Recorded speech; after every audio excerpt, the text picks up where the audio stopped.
কাল ছিল 22শে শ্রাবণ, কিন্তু সকালে উপাসনা গৃহে আমার যাওয়া হয়নি একটা কাজের জন্য।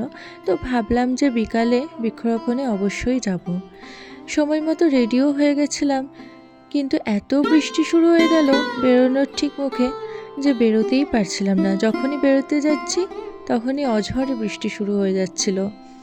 যাই হোক, একটু বৃষ্টি থামার পরে আমরা বেরিয়ে পড়লাম। আর গিয়ে দেখি অনুষ্ঠান প্রায়ই শেষ, তো কী আর করার। ভাবলাম একটু ঘুরে বেড়াই, তারপরে কোথাও একটা গিয়ে বসবো। তারপর ঠিক হলো রতনপল্লী যাব, কিন্তু সেটাও করতে পারলাম না, কারণ চারিদিকে আবার এত বৃষ্টি শুরু হয়ে গেল যে আমরা প্রায় সবাই ভিজে গেছিলাম। তো ভাবলাম শেড আছে সেরকম কোথাও যাই।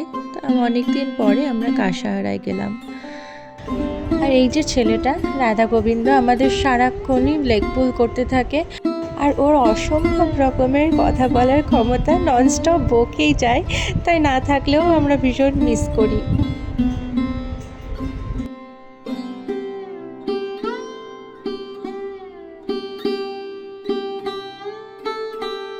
আর ওখানে কফি খেতে খেতে জমিয়ে আড্ডা দিয়ে তারপর ভাবলাম অন্য কোথাও গিয়ে বসি, কারণ আমাদের না ভীষণ মোমো খেতে ইচ্ছা করছিল। আর বাইরে তো মোমো খেতে পারতাম না কালকে, কারণ খুব বৃষ্টি পড়ছিল। তো ভাবলাম যে উমুলে আসি, আর উমুলের মোমোটা আমাদের তিনজনেরই খুব প্রিয়। কিছুক্ষণ পর আমাদের আরও কিছু বন্ধুরা এলো, আর আমরা কিছু খাবার অর্ডারও করলাম। আর কলেজ লাইফ বা স্কুল লাইফের বন্ধুদের সাথে অনেক দিন পর দেখা হলে যা হয় আর কি, এতই বেশি গল্পে মজে গেছিলাম যে বাড়ি ফিরতে লেট হচ্ছে সেটাও আমাদের খেয়াল ছিল না। তাই তাড়াতাড়ি শেষ করে আমরা বাড়ি ফিরে গেলাম।